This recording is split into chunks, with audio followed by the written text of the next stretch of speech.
unfortunately, most people think about salt as just that very pure, consistent granule of salt that always flows and always tastes a specific way. And unfortunately, here to tell you that that's not natural. That's actually due to processing. It's due to bleaching. It's due to various different, components that have been added or stripped away from the salt. So, welcome to Biohacking with Brittany, where women optimize. I'm your host, Brittany Ford, holistic nutritionist and wellness entrepreneur, and I'm here to help you live in alignment with your body and nature. This podcast blends cutting-edge science with soul-led strategies to support you through every phase of womanhood, from fertility to longevity and everything in between. Each week, we dive into functional medicine, women's health, holistic healing, and biohacking tools that empower you to take control of your wellness journey. Let's redefine what it means to thrive together. Today, we are diving into everything salt. Yeah, that's right, salt. I am so excited to have had the opportunity to sit down with the founder of Baja Gold Salt.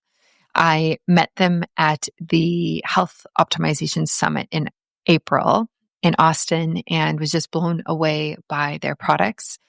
They produce, honestly, the best salt I've ever had. It has the highest mineral percentage. It's not just sodium or mostly sodium.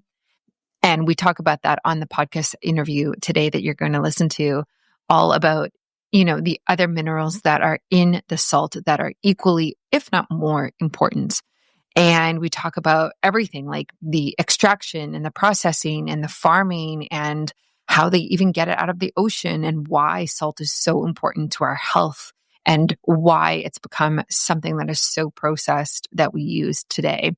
And even demonized, to be honest, so many things are salt-free and reduce your salt. And there's so much misinformation and misunderstandings around salt and how we can use it in our diet and in our nutrition, in our, for ourselves, for our families and everything like that. So Michael joined me on the episode today. He's wonderful. He is the CEO of the company and he's a father of 3. And we kind of just talk about how he even uses it with his family and how running this company has really changed how he views raising a healthy family as well, which I love talking about. If you want to try Baja Gold Salt, I strongly suggest you do so. You can use my discount code BiohackingBrittany and it will save you. And I will also put the link in my show notes and on my website so you can find it easily and you can get all of their products. So they have salt that you can use in your bath. There's one even with lavender in it. I use this for my son when we take baths every single night just to calm him down. There's lots of magnesium in there and help him get ready for bed. I also have the salt that I just use for my food for cooking. I add it to my water. I have the liquid little electrolyte dropper of it, which tastes so good. And then I also have their to-go little salt shakers as well. So I have everything. It's the best. I probably won't go back to any other salt company. And what's so cool is this is the company that Gary Brecka uses. And it's really, I can see why he's such a fan of it because it tastes good and it's so much better for us. So check out Baja Gold. That's spelled Baja and then goldsaltco.com. And I will link everything for you so you guys can find it so easily and enjoy this podcast episode. Before I dive in, a shout out to Peak. I am using Peak's matcha right now. It is so good. It's called their Sun Goddess matcha. And honestly, I feel like a sun goddess whenever I use it. It's really clean. It's certified in all of the things that you're kind of looking for when you're talking about matcha. I feel like matcha is a little saturated of a market now. So when I do choose to use matcha, I'm looking for organic and it's doesn't have anything added to it, no pesticides, anything like that, because it's such a common product now that the quality of most matcha has really gone down. So Peak is one that I trust. I love their Sun Goddess matcha. Check it out, especially if you're trying to avoid coffee. And I also have their electrolytes as well. And that has collagen in it as well. So it's a nice little combo there, a glow combo that you can do during your day. Definitely check out Peak. That's spelled Pique. use my discount code, use my link, and you will be able to save. And enjoy this interview. I am so excited for you to listen, and you can catch me on Friday for another solo episode. And Tuesdays are usually my interviews. And yeah, thanks for listening. If you have any questions, if you want to be featured on the show, or you have a question you want answered live on the show, send me a message on Instagram at biohackingbrittany, and I would be happy to help. And catch you soon for another episode. Today, we are diving into a topic that most people overlook, and that is foundational to our health. It is salt and minerals. And joining me is Michael Sileck. He is the Chief Mineral Officer, which I love, at Baja Gold Salt and C90 Ocean Minerals. And these are two brands at the forefront of restoring human and soil health through ocean harvested minerals, which is very, very cool. So we're going to talk about what salt actually is, what the mineral composition of salt is, and why that even matters, and why these minerals are actually being depleted from our agriculture system and our soil. So, Michael, welcome to the show. Thank you so much for having me. I'm so excited to talk salt and minerals. Yeah, me too. So you've worked across multiple fields, actually, before you got to salt and minerals.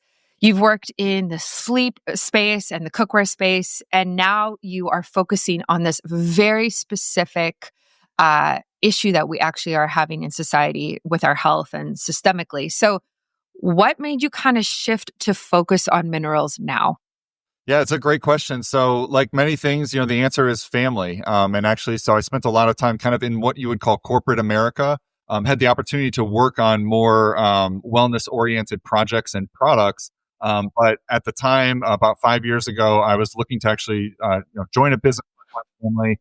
I worked side by side with my brother and my parents every day. And so we had this opportunity to really take Sea Agri to the next level. And Sea Agri, I can't wait to share more of the history with the listeners, but it was founded by Robert Kane based on some research from a gentleman named Dr. Maynard Murray. And he had grown the business for about 15 or 16 years and was ready to kind of retire and take a slightly smaller role. And so our family was able to kind of join the business and use all of our kind of collective experience to take Baja Gold and C90 to the next level. And we're just thrilled with the reaction from the markets. And I think that regenerative agriculture is really hitting its stride in America. And so C90 is a perfect, core part of that. And then Baja Gold, of course, there's been such a resurgence in the importance of salt and the awareness of salt with all of the salt brands that are out there. And so we've been very fortunate with the market reaction, but in general, we wanted to work together as a family. And so we were able to accomplish that goal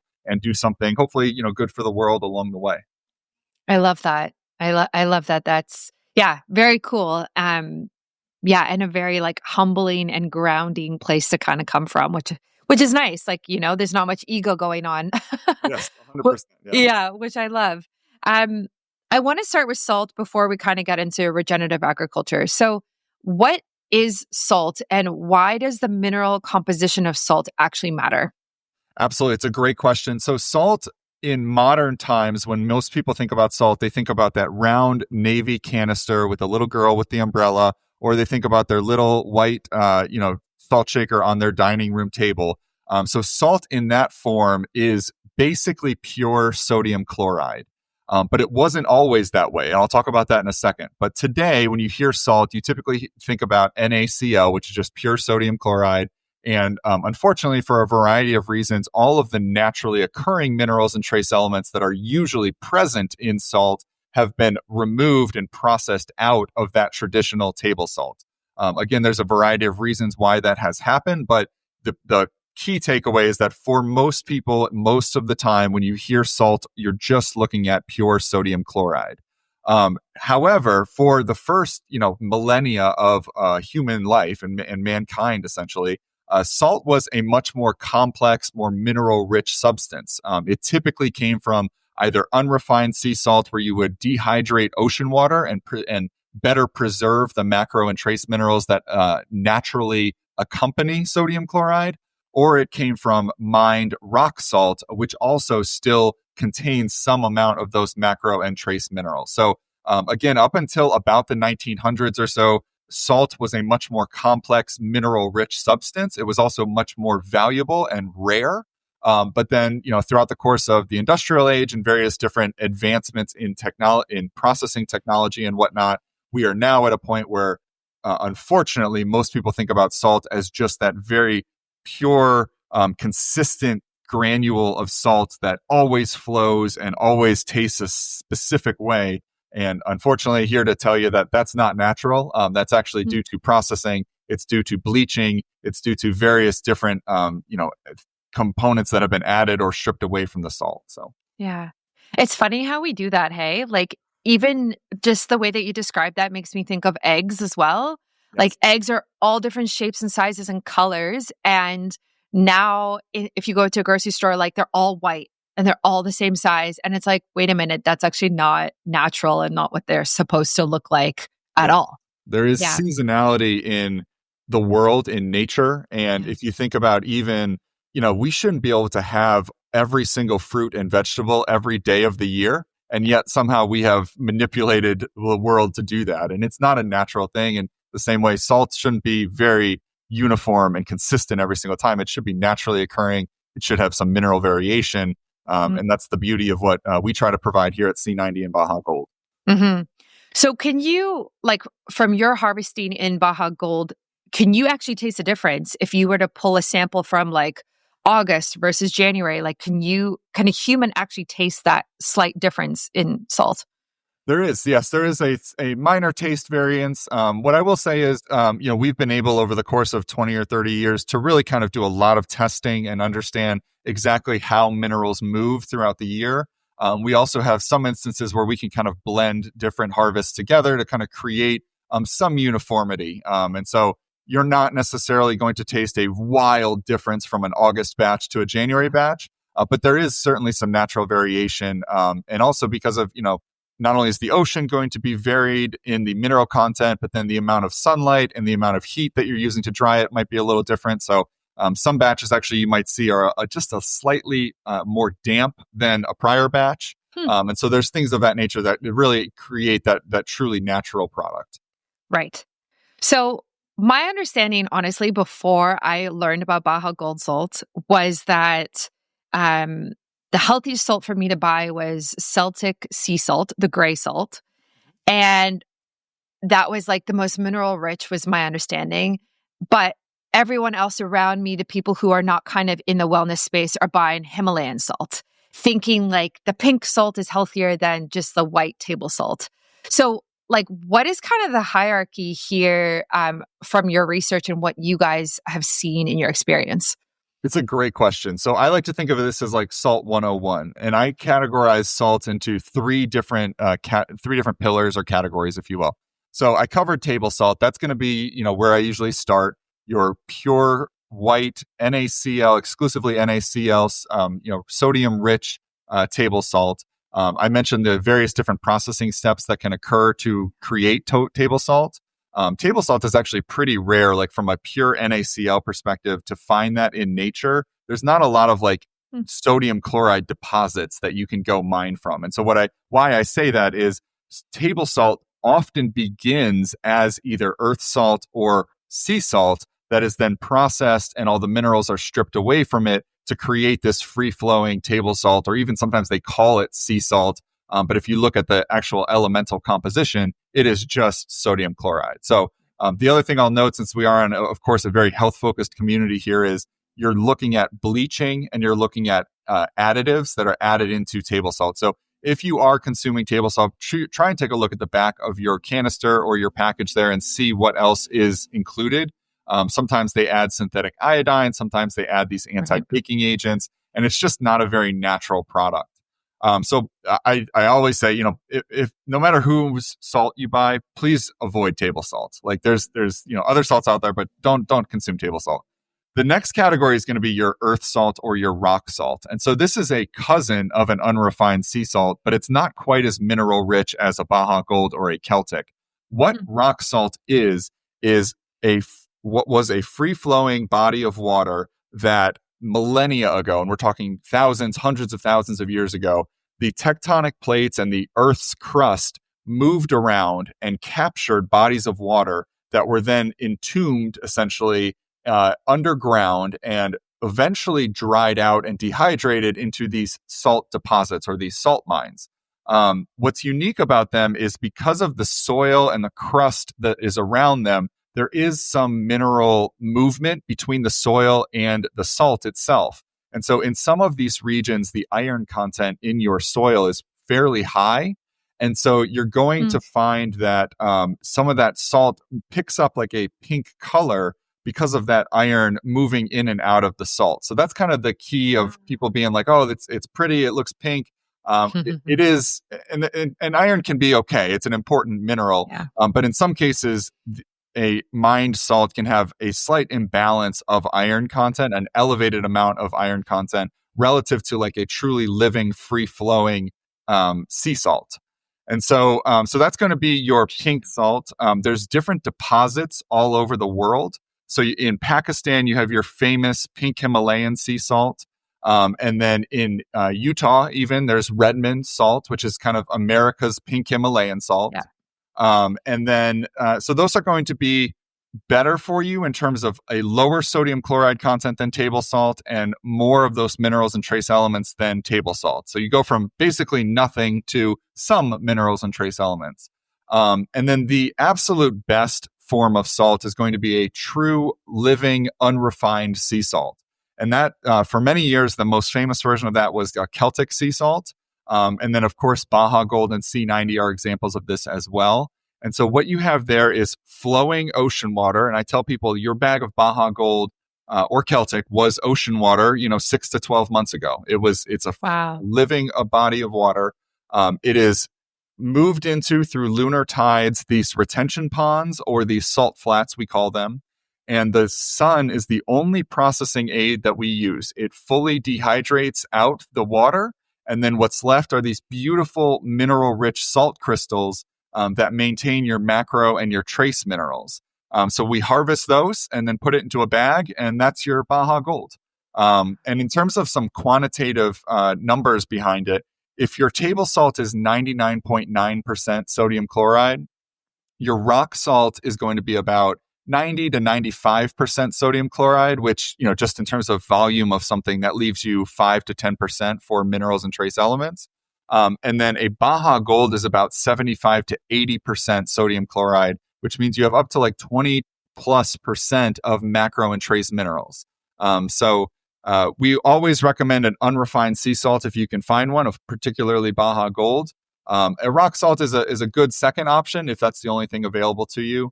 But that's why the freshness and the proximity of the creation is why an unrefined sea salt is really preferred versus any other type of salt.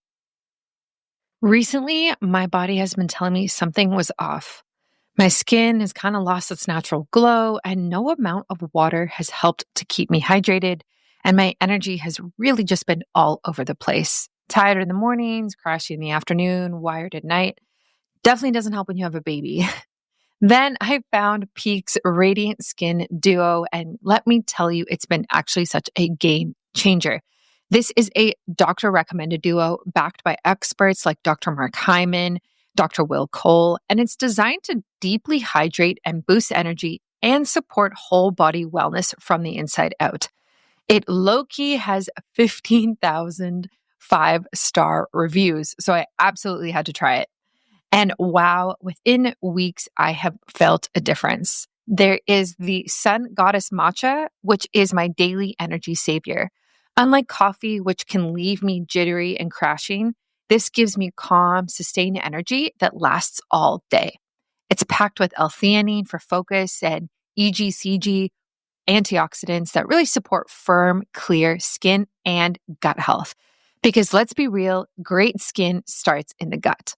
And then there are the BT Fountain Electrolytes. And this is hydration on another level. I used to drink so much water and still feel dry and depleted by midday. And turns out my body just wasn't absorbing it properly. BT Fountain has clinically proven ceramides that actually lock in moisture at a cellular level, keeping my skin and my body hydrated from the inside out. And the glow, insane. I actually see a difference. Peak has such great purity as well. They go above and beyond with quadruple toxin screening, meaning they actually look at heavy metals, pesticides, and mold. And many, many companies don't do that. There's no artificial junk, no sugar, nothing like that. Just clean, science-backed hydration and energy. I feel more hydrated, more energized, and more like myself than I have in a long time. And there's no more waking up exhausted, no more feeling dull, dry skin, and no more energy crashes. If you want to feel like I feel and you want the glow as well, and you're tired of being depleted, I highly suggest checking out Peak. They have their offer, which is 20% off plus a free rechargeable frother. I love this. I use mine all the time, and a free glass beaker. So you can go to my link to get this, which is peaklife.com/biohacking. And this will get you the 20% off and the free starter kit. Do not sleep on this. Your body and your skin will thank you. Wow. So cool. Like, just so cool. I love the idea that it's like a living salt. Yes. You know what I mean? Like, it just feels a lot more nourishing than like, hey, here's this super refined, super processed thing that is like the same on every single tablespoon type of vibe that you're talking about. Even nutritionally, like when we look at it. You talk about harvesting it. I would actually love to know how you do that. Like, how do you do it? Like, I saw a photo in your background before we hopped on, but like, how do you harvest salt from the ocean? Yeah, so it's a wonderful process to learn about. And so Yeah. we actually work with a family in Mexico who is a third generation, I think the term is saltier or saltaire. So they've been doing this for many years, and what we do, and it's unique, is we dig out retention ponds or salt flats that are about an acre in size. So it's about the size of a football field or a soccer pitch. And we dig down about 6 to 8 feet. And this is very marshy, alluvial topsoil. It's like an estuary kind of environment. And so what we do is actually start this process about 5 to 10 years before we harvest any salt. So you can imagine kind of this like, it's not quite a marsh, but it's very wet soil that we dig down into. And then we allow the lunar tides to bring the Sea of Cortez ocean water in. And so you get about 4 harvests per year. And so for the first 5 years, all we do is actually let that salt completely harden and create like a floor that will support the pond moving forward. So if you went out there the first day that you had salt out there, you would fall right through it, right? There's not enough stability there because of the environment. And so you take about 5 to 6 years to build up like almost like a bottom crust, if you will, like a foundation, so that then you are able to go out there. And once you've reached maybe a foot or two worth of salt that provides a stable foundation, you can go out there and harvest your Baja Gold. And we have a very specific process for Baja Gold. We only harvest from the very middle of the salt flat, and that makes our product as pure and pristine as possible. And we're also only taking like 1 to 2 centimeters at the most off of each harvest. And so we are very deliberate about the salt that we take. We try to make sure it's as clean and pristine as absolutely possible, especially for the Baja Gold. And then we will put that into containers to transport from the salt flats to our packing facilities in town. And then they are hand packed and sealed and shipped. So it's a very low tech process. There's a little bit of sorting for grain sizes and whatnot, but there's no additives, never any additives. And it's a very manual process to kind of preserve the integrity of the salt. Yeah. Yeah. So why do you wait for the waves, obviously, to bring the salt in is like what you're talking about. And I love that because it's a very natural process. And like, obviously there is, differences with the tide and everything like that. Could you theoretically like make some sort of dam or like some sort of situation where you could just funnel the water in and it be faster and like speed up the entire process versus like waiting for the water to come in and out? Possibly, yeah. There's absolutely ways to bring technology and more processing into it to try and make things, quote unquote, more efficient. Right. But we do try to preserve as much of that natural integrity. We're also very mindful of the energy that we spend. And so instead of, we're about 12 miles or so from the actual Sea of Cortez. And so you could very easily set up a pumping mechanism, but then you're you're adding, challenges to the environment, whereas we can just let nature bring this beautiful ocean water to us, and not have to expend any energy that way. So it's a very clean and, sustainable process. Yeah. Yeah. I have such a random question that just popped into my mind. Like, yeah, I'm just so curious. Like, legality wise, are you allowed to just take the salt from the ocean without having to pay anybody anything? Like, how does that work in terms of like who technically owns that ocean that's actually flowing in and bringing you the resource that you're then profiting from? It's a great question, very fair question. So that's another reason probably why it's better to just let nature's processes kind of carry the salt inland. So we are not doing anything in the actual body of the Sea of Cortez. And then also, there's ownership of that land. And so otherwise that water, if we didn't kind of crystallize it and turn it into sea salt, it would just kind of naturally dissipate into that soil. And so it's really not Okay. you're not taking away anything from the environment necessarily. You're really just kind of capturing what's already a natural process. Cool. Yeah. No, that makes sense. That definitely makes a lot of sense on like how it works like that. Um, in terms of salt in general, why do you feel like, at least I feel like this, it tends to be left out of discussions a lot when we talk about wellness and nutrition, and even minerals are honestly, I feel like, not talked about as much. People talk about taking a multivitamin all the time, which are honestly not that great for you anyway. But just the actual nutrition component of it, why do you think minerals have kind of taken a backseat?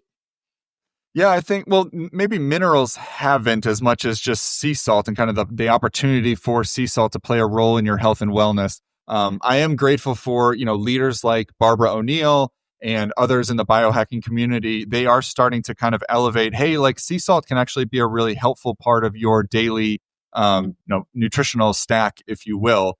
And certainly Barbara has been for many years talking about putting, Celtic sea salt or Baja Gold on your tongue with every glass of water that you take. And it's a really natural, clean way to kind of boost your internal electrolytes. So I think there's two things going on, in terms of why people are, anxious about salt. One, there's been I'm going to use the term demonization and like a war on salt, essentially from various health agencies and whatnot who are taking the wrong takeaway from some of our health challenges as a country and as a populace. So while there has been an overconsumption of table salt, especially over the last couple of decades, because of the proliferation of processed foods and an overuse of salt to hide flavors, change flavors, kind of encourage overeating in other ways, that is not the same thing as an unrefined sea salt. And so when you are eating a whole food diet, when you're looking at everything that you put into your body, the amount of sodium that you're actually consuming, then if you transition from the inner aisles of the grocery store to the outer aisles of the grocery store, is significantly less. And so using an unrefined sea salt or even a rock salt in good abundance, in safe abundance, is actually we believe a part of a healthy and well-balanced diet. The challenge is more so when you're having all of your cereals and then your snacks and your cookies and your chips and everything else. And before you know it, you're at 10,000 plus milligrams of sodium a day without even touching the salt shaker. If you can put all of that to the side and you're just having natural whole fruits and vegetables, natural meats and eggs and dairy, and salting at a reasonable amount, versus having other people put the salt in your food, you're going to be in a much better spot. So that's kind of what's going on there. I'm sure you guys have looked into some of the lobbying and whatnot around like salt versus fat and sugar and kind of how people have been talked about stuff with food pyramids and whatnot over the last 30 years. But unrefined sea salt as part of a well-balanced diet is something that has been part of human society for thousands and thousands of years. In fact, Roman soldiers were paid in salt. That's how valuable it was. So I think it's not the salt, it's the type of salt. Yeah, absolutely. I think salt has been demonized, like you said, and things are salt free. And I wasn't super aware of it, or maybe I didn't pay as much attention to it until I had my kid. And then it was like, no, don't give your baby salt. Babies can't have salt. And then I was like, I don't know if I believe that. And then because he eats like 3 meals a day now, and then I'm like, do I put salt on there? Do I not put salt on there? But then I think like I have Baja Gold, and it is 75%, like you said, sodium, and then he's going to get all these minerals. So maybe I do want to be adding that to his sweet potato because, he's not eating chips or anything like that, of course. So it's kind of confusing, and it made me super aware of it when I had a kid. I know you have 3 kids, so I'm sure this is like on your radar as well.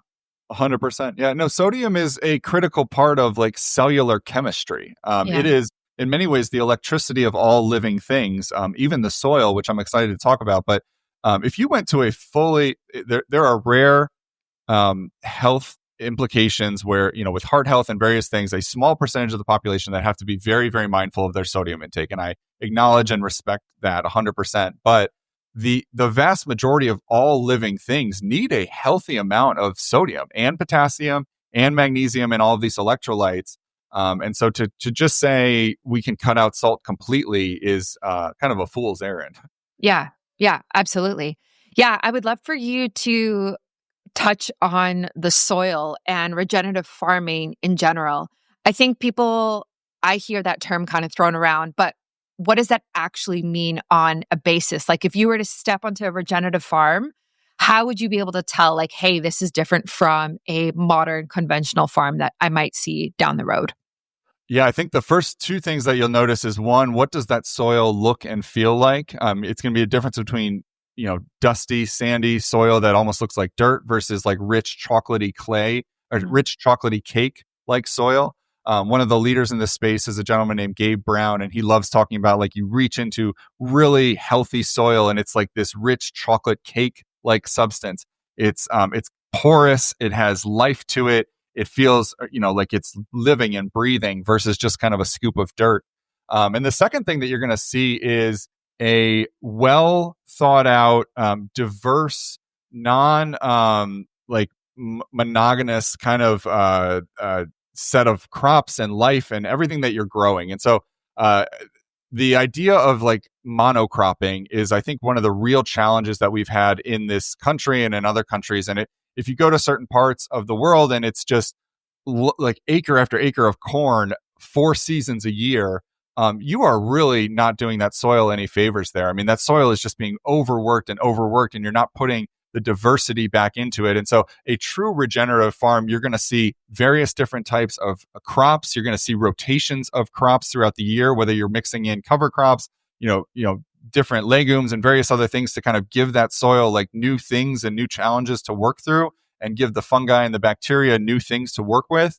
And then you're going to see a lot of animals. The fifth principle of good soil health is holistic livestock integration. And so making sure that you are working animals into your farm and into your system. They help out with the overall biodiversity of that soil. They are, excreting manure that then is worked in as a natural fertilizer that is, again, built on the overall microbiome of that soil. They're eating the plants and the pasture grass that is grown on that soil. They're, providing manure that is then continuing this cycle. So I think those 2 things, one, it's going to be the soil. What does the soil look and feel like? And then 2, the overall feeling of diversity and feeling of like, oh, wow, this is a true ecosystem here. It's not just a single crop for miles and miles as far as the eye can see. Yeah. Yeah. Do you see a increase in regenerative farming versus monocropping in the States today? So regenerative farming is absolutely growing, and the principles of regenerative agriculture, we always tell people that it is not an all or nothing. You can absolutely start to integrate some of these principles. And that's why I love working with C90, actually. We took a stance early on about we want to market not just to regenerative organic farmers, but we want to market to all farmers because we believe the principles of C energy agriculture are applicable no matter what it is that you're growing. And so the idea of bringing an expanded beyond just NP and K fertilizer technique, that's something that can apply to everyone. So yes, regenerative farming is certainly growing. I think the techniques and the way that people are doing it is allowing for a more economical approach than maybe 5, 10, 15 years ago. There was always an idea of, 20 years ago, we can't do this because you can't make money doing it, and so that is definitely changing. Certainly consumer buying habits are supporting that as well. People are buying more organic than they ever have before. And every year that, increases by double digits, triple digits. And so you have all of these different factors that I think are changing the tide. But again, it's not just a fully regenerative certified kind of look at it. There's many lifelong row croppers in America that are using way more regenerative principles than they ever have before. And so if you can start doing that, you are helping every day all over the world, without just being as kind of black and white about it, if that makes sense. Yeah. Yeah. But there is a difference between organic farming and regenerative farming. Because like you There is. Yeah. could be both, but you could also be one or the other, right? You can be both, and you Yeah. can certainly just be organic. I guess you could just be regenerative without being organic as well. I'm not sure how that Venn diagram kind of would overlap there, Yeah.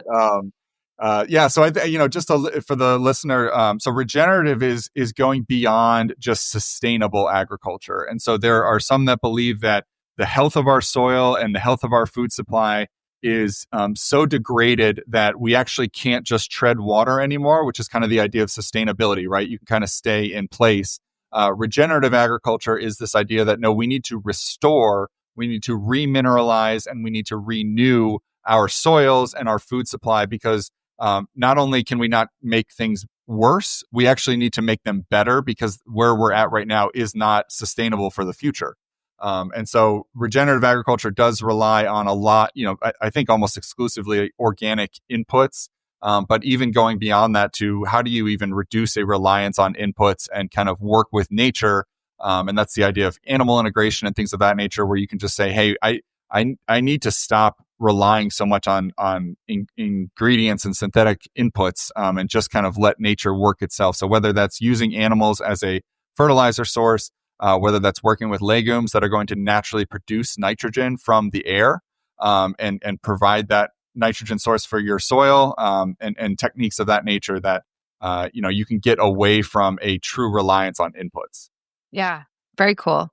So you provide one of the products that we touched on earlier is you provide your salt for people to add into their soil when they're farming, correct? That is correct. Yep. So have you heard any feedback from any of the farmers or the people who have noticed a difference in the taste in their crops once they've added such a mineral-rich substance to the soil, whether it's like, I don't know, corn, bananas, whatever it might be? Like, is there a difference now once that tree or that bush is getting so many different minerals and it's actually getting what it should be getting? 100%. Yes, you can absolutely taste it. And there's other benefits from a business standpoint as well. But so the idea behind using C90 is there was a gentleman named Dr. Maynard Murray, and he pioneered this concept of using ocean water as a fertilizer source back in the 40s, 50s, and 60s. And so his whole theory of the case was the nutrient density of America's food supply is declining at the same time as the increase in synthetic fertilizers, in soil erosion, in events like the Dust Bowl, in ideas of monocropping. All of these things were happening in parallel, and there was a clear correlation of, yes, we can grow more and we can grow more cheaply, but the result is a negative impact on our food supply and on our health. And so he said, okay, if all of this is happening, is there a way to naturally reverse this? And the concept that he came up with was the oceans are a real unbelievable source of minerals and trace elements. It's almost like a God-given solution, if you will.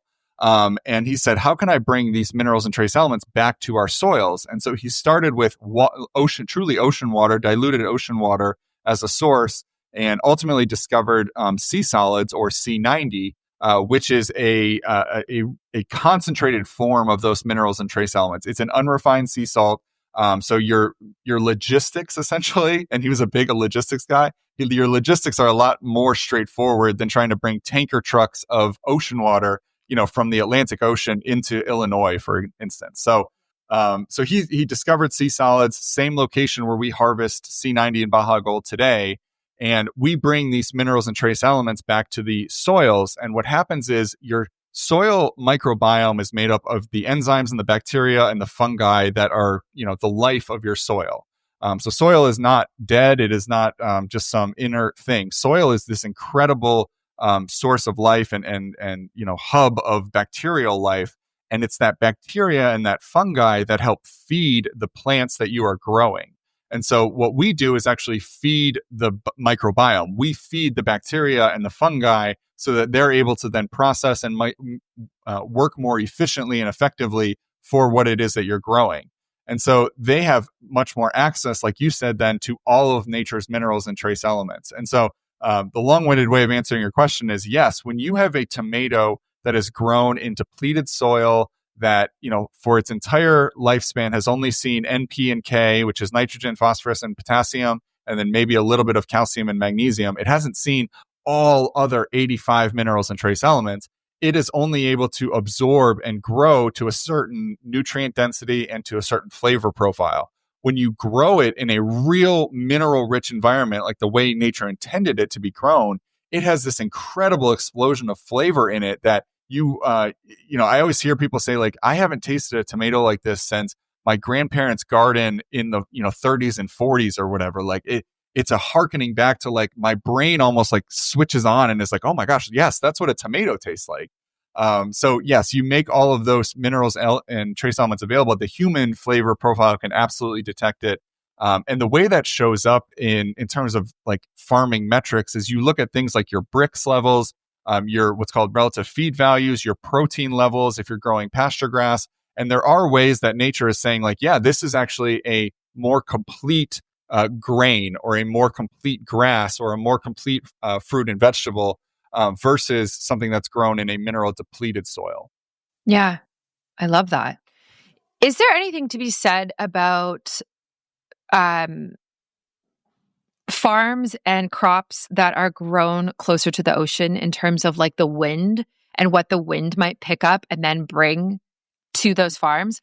And the reason I ask is, like, I was in Nicaragua for a few weeks and the fruits and veggies that I ate were unbelievable. Like, so good. So good compared to Canada, where we ship in everything from Florida, from Mexico, right? And it was so good. And then I'm understanding everything that you're saying, but then I'm thinking about the farms down there that are obviously there's ocean on both sides of Nicaragua, like Costa Rica. And like, would the wind pick up anything and kind of deposit it naturally into the soil? It absolutely could. I think that in general, that soil is going to be much healthier than, traditional farming soil where you might buy conventional produce from. So I would hazard a guess, and I haven't been, throughout the Nicaraguan farming community, but they probably have not done as much of the conventional farming practices that you might find in Mexico, America, and in Canada. So I think that, maybe they're not as far down as we are. That's kind of the challenge, right? They've maintained their natural, mineral profile and soil health. But then, yes, of course, being near the ocean, you're going to have some of that natural kind of merging of minerals and trace elements. And yeah, so I think it's just the starting point is a lot healthier. And I think you were talking about this on your podcast the other day, where instead of picking something and then either using chemicals or something to kind of get it to ripen on its journey to you, you're eating food in Nicaragua that is like literally ripened on the vine, and then you're eating it that evening. And there's such a difference in that. I mean, it's you tasted it. You know exactly what that taste difference is. Yeah. Oh, it's like night and day. And honestly, it makes me kind of sad when I'm in Canada because I just feel like like this food doesn't taste as good, and I know it's not as healthy for me. And like, what am I supposed to do? Like, just have a huge farm and grow everything in my spare time? Like, we don't even have the conditions. That's the thing. Like, we don't even have the conditions to grow half of the things that I would want to eat, like fruit, bananas, like all of these more like tropical things anyway. So, like, how do you, I don't know, like, I guess organic can taste a little bit better, but it's still not the same as, like you said, picking it up or picking it off of the vine that day and eating it. Certainly. No, and there's definitely produce and grasses and grains that probably grow better in North America than they would in Central America. So there is a balancing there, though. But no, I mean, certainly there's an argument to be made that humans are not meant to eat all fruits and vegetables all 12 months of the year. And so that's, we just have to kind of challenge ourselves with that. No, totally. Totally. Right. Like, so, apples are grown here that are really good, like berries in the summer, pumpkins and squashes in the fall, like that type of thing. Right. And you can eat seasonally like that. Doesn't mean I want to Fair all the enough. time, Fair enough. but yeah, I get the point behind it. I'm I'd love to like switch gears a little bit to health and I guess like human optimization in general here. You guys have a few different products under the Baja Gold umbrella. How do you recommend people kind of start to integrate them if they're very new to this idea of salt and electrolytes and it might be a little overwhelming? 100%. So the easiest thing to do is just whatever you're using for your salt source in your kitchen, get a bag of Baja Gold and replace that salt with Baja Gold. You can use it as your exclusive cooking salt. So a little bit of salt in your eggs in the morning, a little bit of salt on your salad in the evening, or your steak or chicken, whatever it is you might be eating. Just replace your table salt, especially if it's table salt, or replace your pink Himalayan salt with a Baja Gold, and you're going to see an improvement in your mineral absorption, and just your overall mineral intake is going to be elevated because of your Baja Gold. And then importantly, if you are still kind of nervous about sodium, on a gram for gram basis, replacing table salt with Baja Gold will reduce your sodium intake by 15 to 20% just because of that mineral composition. So you don't have to eat less salt, but you can actually reduce your sodium intake. So if that's important to you, that's a natural benefit there. Smart. The next thing that most people do is the Barbara O'Neill, Gary Brecka, Dave Asprey, a little bit of salt, in the water in the morning or under the tongue in the morning. And so the greatest period of dehydration, I think, throughout your day is overnight. You wake up the most dehydrated that you'll be all day. And so you want to really immediately remineralize in the morning. So the recommendation is usually take a glass of water, put in just a little pinch of a Baja Gold, and then, drink that 8 to 10, 12 ounces of water. It's going to help wake you up. It's going to help remineralize your cells right away. And it gives you something to kind of wake up and start to kind of look around. You can pair that with a overall morning routine, whether that's, grounding, breath work, reflection, meditation, things of that nature, to kind of set a 30-minute routine in the morning. Your Baja Gold can play a nice role there. And so that's kind of the entry point for Baja Gold mineral sea salt. We have taken the product and kind of worked it into other forms as well. And so we have a liquid ocean minerals product that is our Baja Gold mineral sea salt concentrated into a liquid.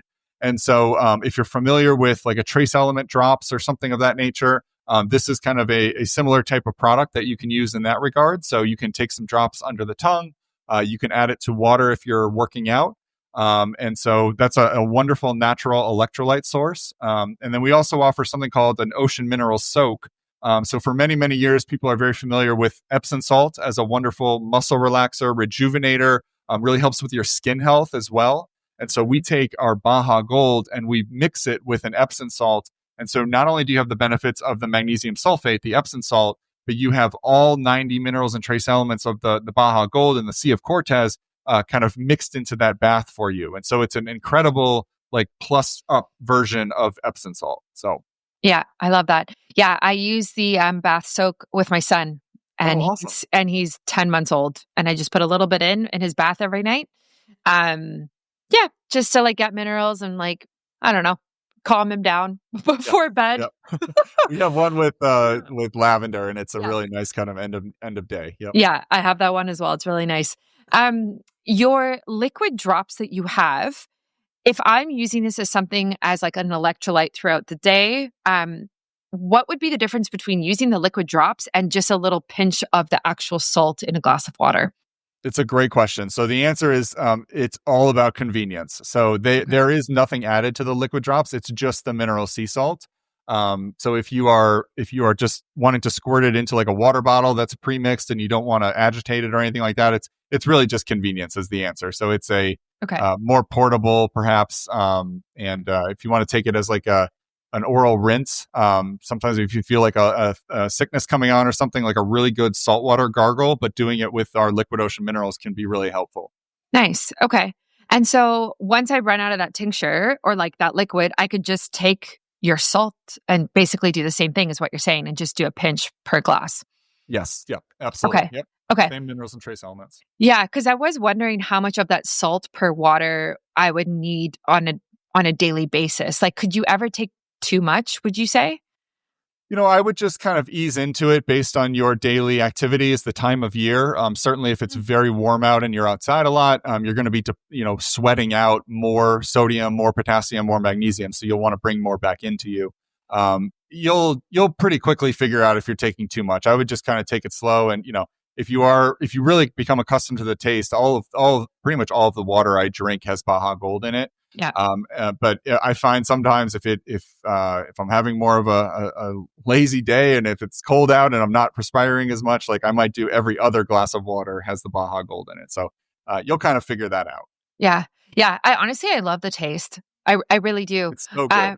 It's so good. And I love that you guys didn't add any sweetener to it. So many electrolytes I've used throughout my life have like some sort of sweetener, even if it's like healthy sweetener. And then you end up just still having that like addiction to sweetness, even though it's in a different form. But this one is like, no, this is just like salt and that's it. Yes, it is so delicious. Yes. Yeah, it is. Yeah. So I currently take it, like you said, in the morning with a glass of water. When I go in my sauna, for sure, because I sweat so much. And then, when I work out, and then if I ever take a bath, and then in my food as well. So I guess I use it all day, every day, by the sounds of it. Perfect. And you feel great, right? You're mineralized. You're ready to go. Yes. Yeah. And I can tell on days when I skip my glass of water and salt and I go straight to coffee, I can tell. Because about an hour later, I'm like agitated. Yep. Yeah. And I'm like, oh, I haven't had any water yet today. I'm like, okay, I need to kind of ground myself and like not just be high on coffee. And like, yeah. So I can definitely tell. It is a wonderful way to, I've heard a lot from experts, delay your caffeine, your coffee by 30 to 60 minutes. And if you just are in the rhythm of like, I need to drink something in the morning, just drink water and Baja Gold. And that'll give you that 30-minute buffer. And then you can go back to your coffee and caffeine. Yeah, absolutely. Yeah. I would love to wrap up about asking you about you and your family as a dad. You have 3 kids, and I'm so curious, how has your approach to your children's health nutrition changed since you have become an expert in minerals?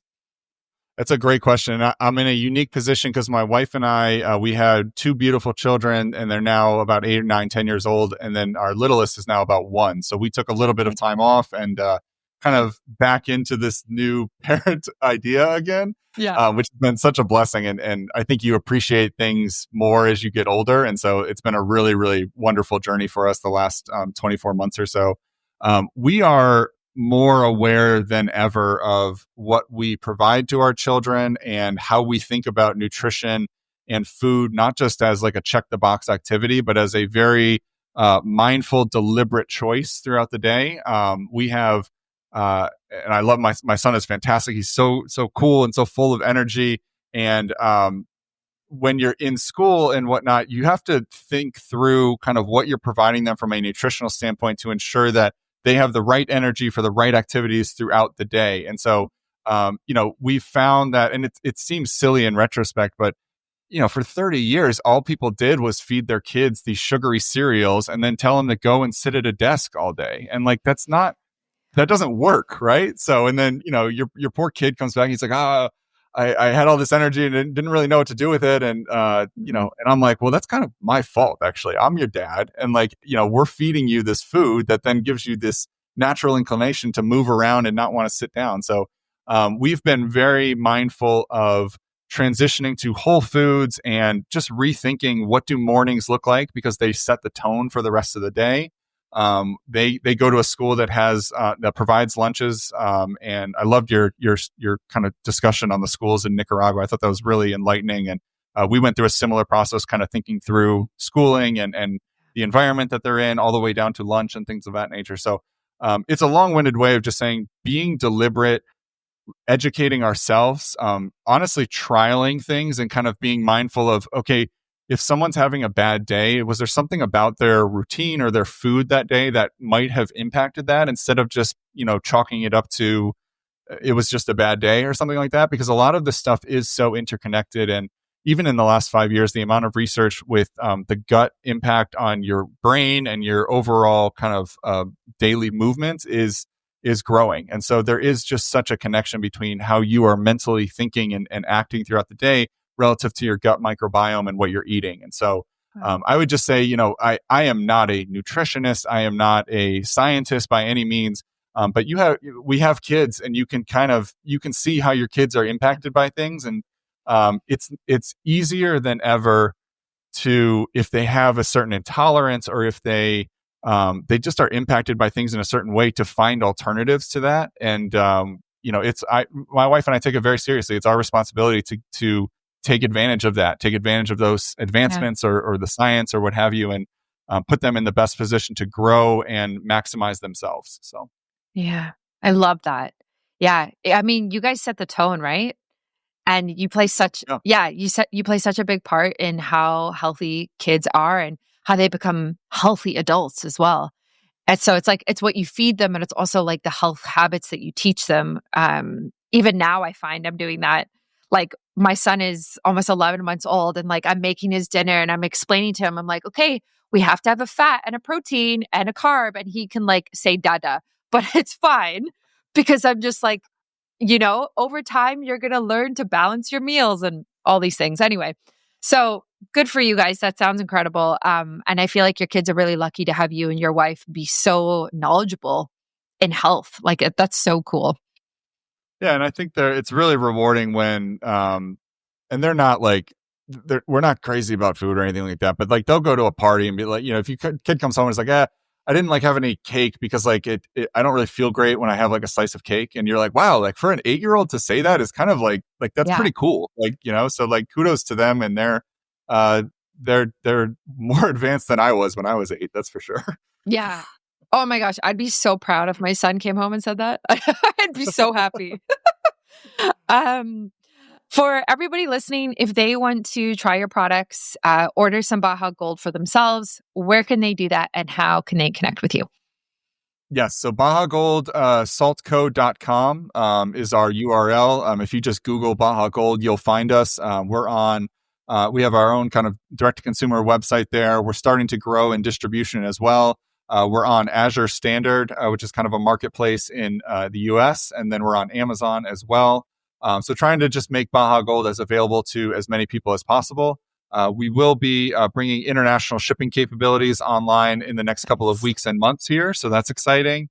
And then working with partners like iHerb and others that can kind of help us internationally. I will tell you, it's been really fun and interesting as just a small family to try and navigate big food and, working with food distributors and all of this, which the system is certainly not designed to like elevate smaller producers. It is meant to empower the big guys, that's for sure. But we're doing our best and trying to make Baja Gold as available, as economically viable as it can be to everyone. So stay tuned for more. And but in the interim, you can definitely come to our website and learn more. And then on the C90 side, it's SEA-90. You might have heard me kind of keep saying that. It's not C like the letter. It's SEA-90. And C90.com. C90 is an incredible nutrient source, even for backyard gardeners and homesteaders. So this does not have to be a 10,000 acre farm. If you have a single 4x4 raised bed in your backyard, we have a little small size that is perfect for you, and you will grow the best tasting tomatoes of your life. I guarantee it. So give us a try, and you'll absolutely love it. Okay, I need to get some because we just planted our veggie garden last week. So I'll send some up. Yeah, I thought it was for like bigger farms, but like I would love that for our like zucchini and the stuff that we're growing as well. Absolutely. Are you guys shipping to Canada yet, or is this like coming in the next few weeks? This is coming in the next few weeks. Yes. Okay. I'm hopeful by like July. So maybe if I say that on the pod, then I'll hold myself to it. Yeah. Okay, good. Because I've had some people, most of my audience is in the States, but I've had some people in Canada be like, how did you get it? How did you get it in Canada? And I was like, oh, yeah. So it's good. It's good that you're coming because I think people need it and want it up here for sure. Yes, we're excited. We're trying to figure out the logistics, as they say, but we're going to make it happen. Yes. Amazing. Well, thank you so much for coming on the pod. This was great. And I learned a lot. And yeah, I appreciate your time. Thank you so much for having me. I appreciate it. Thank you for listening to Biohacking with Brittany, where women optimize. If you loved this episode, share it, subscribe, and leave a review to help more women step into science-backed, soul-led wellness. To go deeper, check out the show notes for upcoming retreats, live events, my course, and the latest on socials. Until next time, keep listening to your body, trusting your intuition, and optimizing every step of the way.